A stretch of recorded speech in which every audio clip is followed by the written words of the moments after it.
I'm assigned topic of liquid, which is called also called medical rhinoplasty, which is itself I feel is very challenging in a way, and it demands a lot of expertise. Still, after so many years of doing aesthetics, I have to really judge the patient and patient and patient should have a very rational expectation because we are challenging the surgical rhinoplasty in that sense.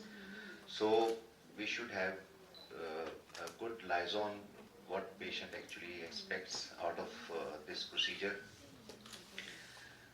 I'll try to be a little quick because Dr. Busher asked me time is short, but uh, I'll request everyone to actually try to uh, remember the important points which are actually required rather than the contents of the slides because time is short, so I'll try to be quick.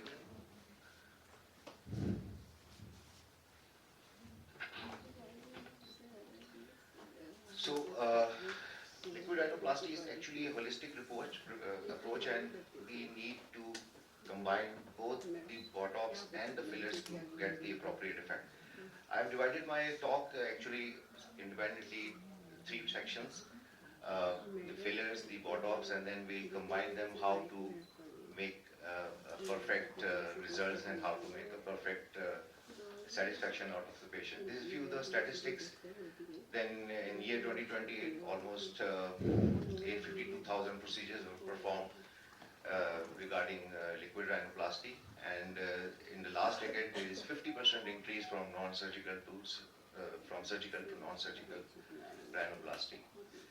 Uh, it takes a shorter time, so in a good professional hands, there is 90% satisfaction. So these are few of the pros and cons, and we will discuss in details. Just so, can I have a this point?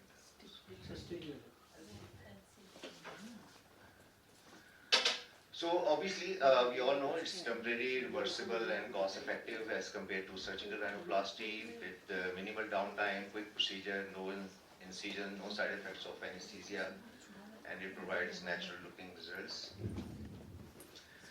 Anatomy has been the face anatomy is discussed in detail by Dr. Shazia, Dr. Bhujia, and Sir Mostason also.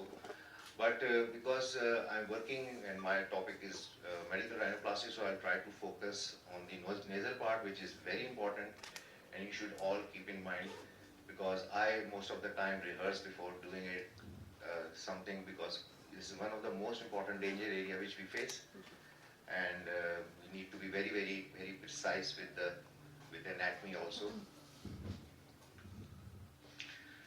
Uh, so you can see. Uh, Once we are talking about the liquid rhinoplasty, let's be very simple. Nose को देखें और तीन part में इसको divide कर लें. No complication, easy. The radix, the middle part, the nasal bridge, and the tip. Now, once you have these three parts in mind, now seeing where you find defects or not. And the second part, when we come to the technique part, then we'll assess how to further improve. So in these areas, the radix is this part, the nasal bone, the cartilage part.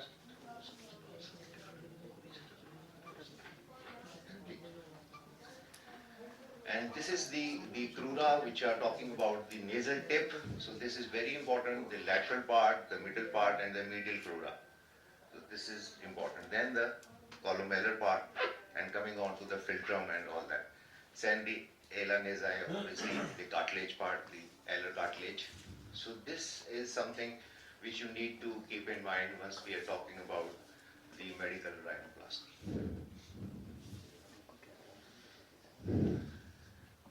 So, as we know, facial artery, and then it divides into the superior and inferior labial artery, and then the superior labial artery it divides into columellar artery, and there are two branches of columellar artery. Now, the lateral branch of the columellar artery it supplies lies the septal part.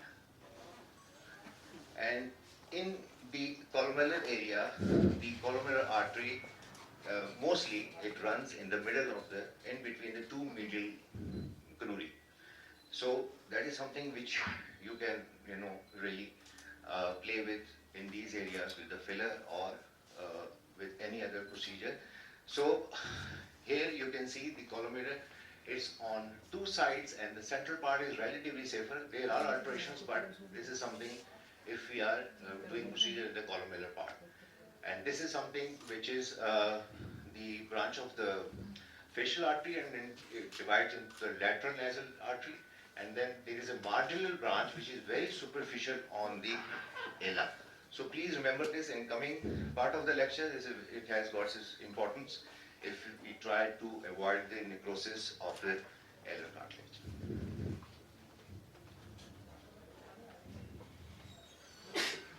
So this is what I said, the facial artery and then superior limbal, and this is divided. This is mostly, it runs in the central, in between the two columns of the philtrum, and then in the nose, as I said, it runs on the side of the columella, the medial crura, and the central is relatively the safer zone to play with if you are doing the filler.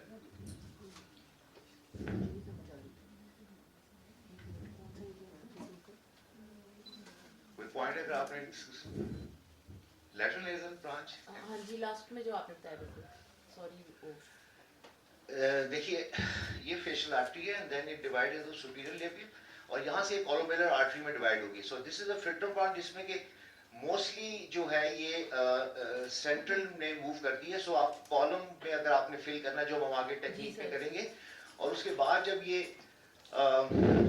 आपके कॉलमेलर part में आती है तो ये lateral side of the medial carotid जो है उनके ऊपर ये मूव करती है. तो central part is relatively the safer area to play with. There are alterations but mostly it is like that.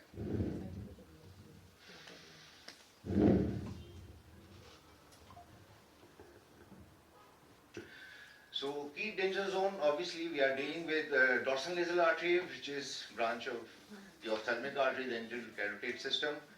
And there is one important artery which we need to be mentioned.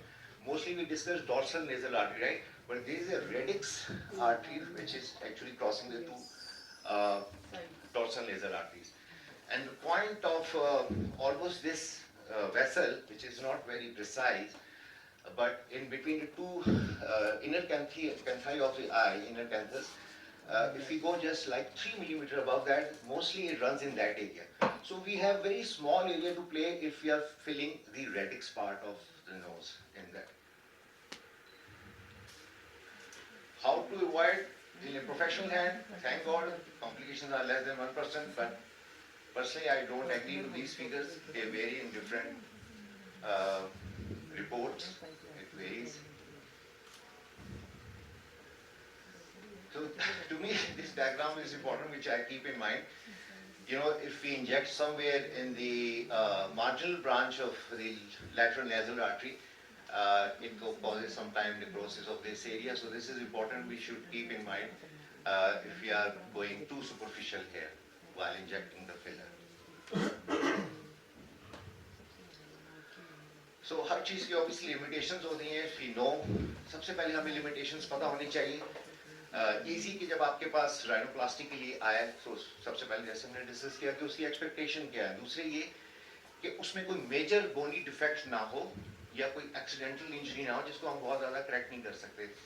Thirdly, जो common चीज़ जो मैं ज़हन में रखता हूँ कि हम length of the nose को correct नहीं कर सकते with liquid rhinoplasty. तो ये बेसिक सा पॉइंट है, शायद हम गुजर जाते हैं, वी डोंट एक्चुअली कंसीडर. लेकिन अगर हम ज़हन में रखें तो लेंथ ऑफ द नोज के साथ हम प्ले ना करें. अगर वो कहें कि मुझे नाक में छोटा कर दें इन लेंथ, अदरवाइज अगर वाइडर नोज है वी कैन इम्प्रूव. अगर उसमें बहुत ज़्यादा स्किन थिक नहीं है, कार्टिलेज का मेजर कोई डिफेक्ट नहीं है और नेजल ब्रिज थोड़ा प्रोमिनेंट है, या आपकी कॉन्केव नोज है, तो ये आपने पॉइंट जहन में रखने हैं.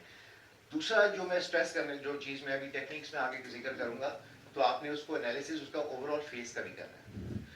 तो ये हमारे पास है कि दूसरा हमारे पास लिमिटेशन के इसके रिजल्ट्स टेम्परेरी, ऑब्वियसली पेशेंट को आपने एक्सप्लेन करना है इन डिटेल कि कितने, अगर अच्छा से अच्छा फिलर भी है तो मोस्टली वो 2 years तक या सेफली जा सकता है, और approximately again 20% of statistically these patients go for surgical option.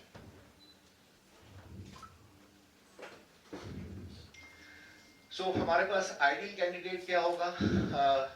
Minor asymmetry हो और जिसने कि ब्रिज ऑफ द नोज में डिफेक्ट है उसको हम बेहतर कर सकते हैं।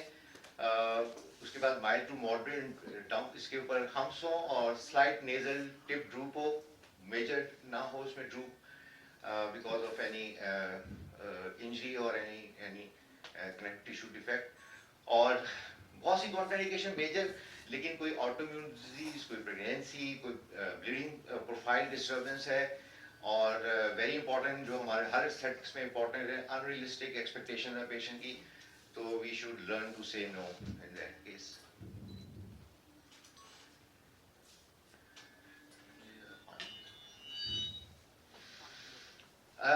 Psychological assessment, I quickly go through it, लेकिन मेरे हिसाब से कि जो स्टैटिस्टिक्स मुझे वैसे मिली हैं जो हमारे पेशेंट्स में भी, तो 15% approximately even more than that they are suffering from body dysmorphic disorder. So उसको तो हमें ऑब्वियसली मैनेज करना है, और उसको हमें कीप इन माइंड कि we should not attempt in those cases.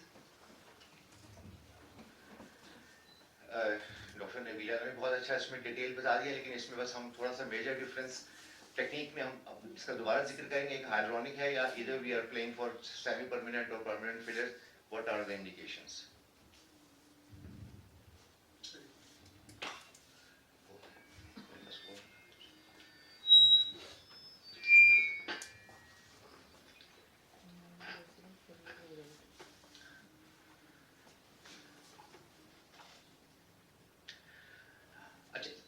जब हम टेक्निक्स पे जा रहे हैं तो ये एंगल्स आपने ज़हन में रखें, थोड़ा सा वेरिएशन होती है डिफरेंट फिगर्स की, लेकिन ऑब्वियसली मेल में ज़्यादा शार्प एंगल होता है, तो ये 130 टू तकरीबन 115 टू 130 एंगल है जब हम फ्रंटो नेजल एंगल की बात करते हैं।